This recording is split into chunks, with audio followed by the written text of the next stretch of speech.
Good day, everyone. I am Caitlin M. Francisco, Pantawid Pamilyang Pilipino Program Project Development Officer 2. Today, I will share you guys the partnership with civil society organizations.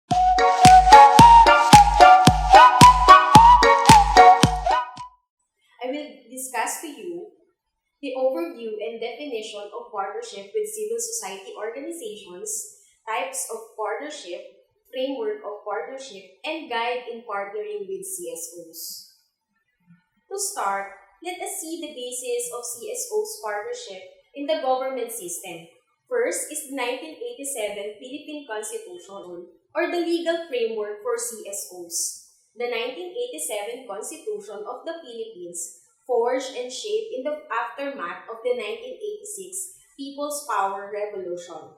It clearly recognizes the participation and empowerment, including the important role of CSOs. This may be seen in several provisions of the Constitution, most prominently the following articles. Under Article 2, Section 23, the state shall encourage non-governmental, community-based, or sector organizations that promote the welfare of the nation.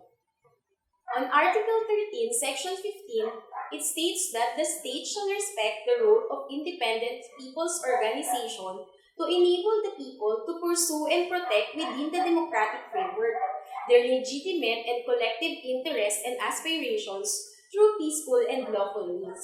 And under Article 13, Section 16, it states that the right of the people and their organizations to effective and reasonable participation at all levels of social, political, and economic decision-making shall not be abridged. With this legal framework of CSOs, the government also realizes the importance of the CSOs to ensure the resiliency and the transparency of the Pantawid Pamilyang Pilipino program as this was observed in ASEAN countries. With this, the DSWD Memorandum Circular No. 7, Series of 2012 was created, which provides framework on the engagement with civil society organizations on the implementation of DSWD's Social Protection Program.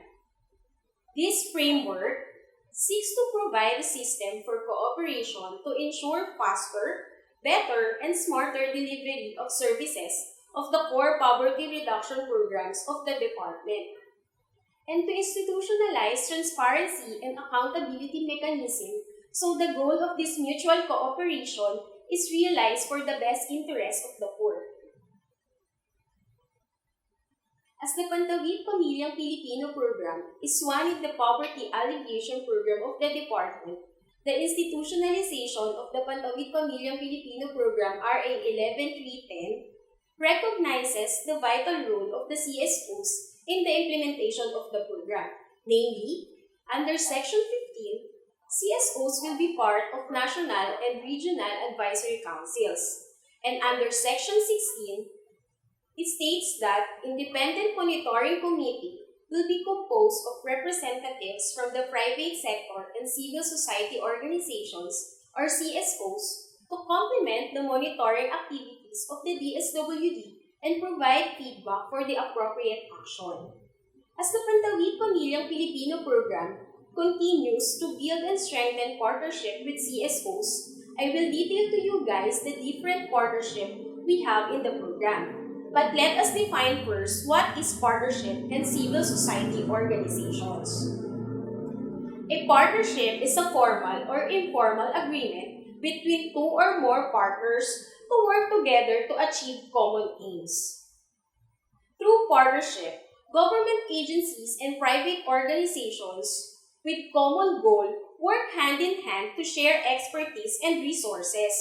With this, the delivery of the programs and services will be exhaust or maximized for all, and the duplication of programs for the beneficiaries will be avoided. Now that we have an idea regarding partnership, let us define what is civil society organizations.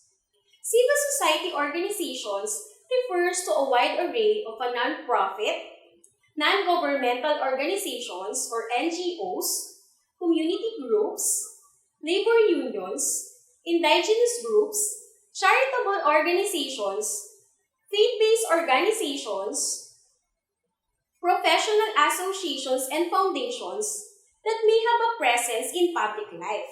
It can be through a delivery of organizations' mission like feeding program, medical mission, educational assistance, and the like. It can also be through expressing the interests and values of the members through community activities and advocacies. Based on ethical, cultural, political, scientific, religious, or humanitarian considerations. Simply, it is a private sector group or individual which has a development to cooperation goals or mission. NGOs is sometimes used interchangeably with CSOs, but NGOs should be properly understood as a subset of CSOs involved in development cooperation. CSOs represent a variety of organizations through which citizens associate with one another. They are comprised not only of NGOs, but also trade unions, community-based organizations, and people's movements. These groups operate alongside and interact with the state and play a valuable role by articulating and defending the rights and interests of the citizens. With the CSO's valuable role in defending the rights and interests of the citizens, the DSWD Pantawid Pamilyang Pilipino program partnered with the CSOs with the following objectives. First is to guarantee the transparency and the performance of the Pantawid program, as the partner CSOs are actively participating at all levels of the program implementation, particularly on disseminating the right information, and providing support to the program as they also advocate the program concept and conditions. Second is to ensure the resiliency of the program. By complementing CSO services and interventions with the Pantawid program trust and goals, the CSOs can provide the gaps or other needs of the beneficiaries in improving their level of well-being, in which we know for a fact that the program only provides grants for education, health and nutrition, and conduct of family development session. With the help of the CSOs, other indicators for socio-economic development will be provided. And through collaborations with CSOs, the program will be resilient in addressing the gaps in improving the level of well-being of the beneficiaries. Third, and the last objective is to build a community participation and development among the private sectors or the CSOs. As we are building a community participation and development among CSOs, let us see the types of partnership we can commit. There are two types of partnership. First is the funding engagement. A partnership where an organization undergo a selection process through submission of financial and technical proposal for government fund transfer. An engagement that involves a fund. Second is the voluntary engagement. A partnership between two parties that shares expertise without financial involvement. In the DSWD Pantawid program, we can only enter into a voluntary partnership. Now, let us proceed on the different voluntary partnership that we have in the Pantawid program by detailing it with the partnership framework, or the DSWD Memorandum Circular Number 7, Series of 2012. First partnership framework is the Bantay, where the DSWD partners cooperate in implementing projects and activities geared towards fighting or preventing corruption. It includes CSO's report to municipal staff any issues and other grievance concerns relating to the program implementation, such as misbehavior of beneficiaries, ineligibility of households, imposing additional conditions, non-provision of health and education services, collection of any kind, and unethical behavior. It was duly noted to partner CSOs that their report or complaints will be confidential, so they may not be hesitant to report any grievance concern on the program implementation. The second framework is the Tulay, which is the feedback and referral of any intervention interventions that can address issues or gaps on the program. This includes the CSO's regular attendance in the conduct of municipal, provincial, and regional interagency committee meeting that further provides for the participation of the CSOs in the program planning and policy making, and in the delivery of social services for our Pantawid Pamilya Pilipino program beneficiaries through their feedbacking and referrals. The third framework is the Kaagapay, an anti-poverty project and activities in which CSOs provide resource sharing. This includes provision of capability trainings, livelihood programs, and employment facilitation for the beneficiaries. Under Kaagapay framework, CSOs also provides assistance during disaster and relief emergency.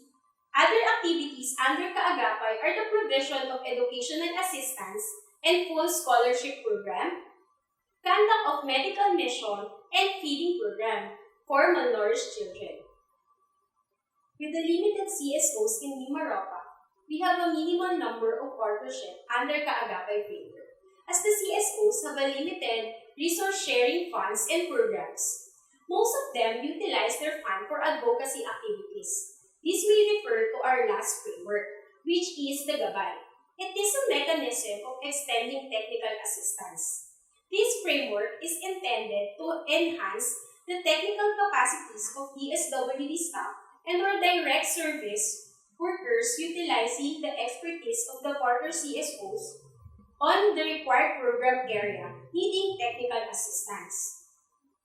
It includes CSO's conduct of family development session, and it is most common engagement of the CSOs in the Pantawid Pamilya Pilipino program. Through this partnership framework, the municipal staff exhaust and maximize their time in case management. With all the mentioned volunteered support and assistance of the CSOs to the Pantawid Pamilya Pilipino program, let me share you guys an excerpt of our CSO engagements in Mimaropa. As of today, we have 14 CSOs with ongoing MOA with the program. We have 8 CSOs for renewal and 1 CSO for MOA signing.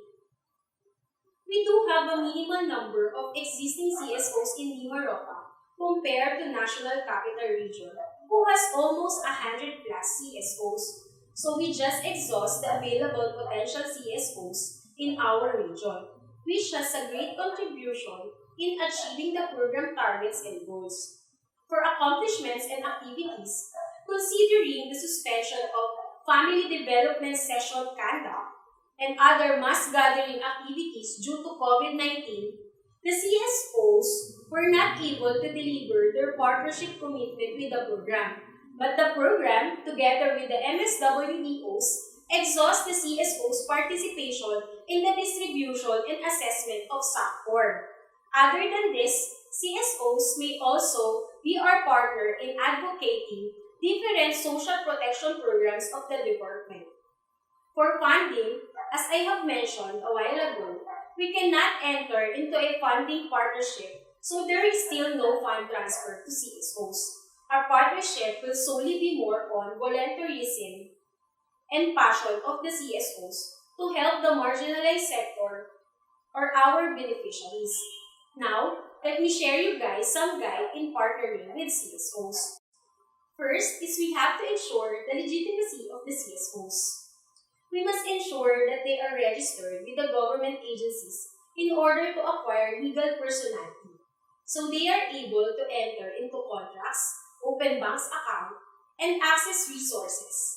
Upon knowing the legitimacy of the CSOs, we must assess the capacity of the CSOs and identify its mission and see if it is aligned with the department and program's mission.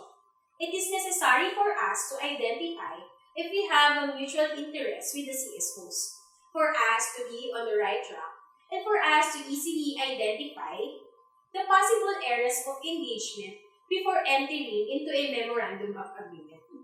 With the identified mutual interests and areas of engagement with the CSOs, we must also consider to see and observe the credibility of the partner CSOs. We must see their image and delivery of services in the community, and assess if they can be an asset and champions of the department. It doesn't mean that we are discriminating other CSOs. We're just ensuring to maintain our credibility in the delivery of quality social welfare development services. To maintain that credibility, we have to monitor our engagement and ensure that we can accomplish the partnership targets and goals. Also, monitoring is necessary to strengthen and sustain our partnership with the civil society organizations. So starting today, be part of the building and strengthening collaboration with our partners. Let us continue to strengthen partnership not only with our partner civil society organizations, but also with our institutional partner national government agencies or NGAs and local government units for us to maintain our integrity and credibility in the delivery of social welfare and development services. Have a great day, everyone. Thank you for listening. Sa mga inasal, pupunta ako agad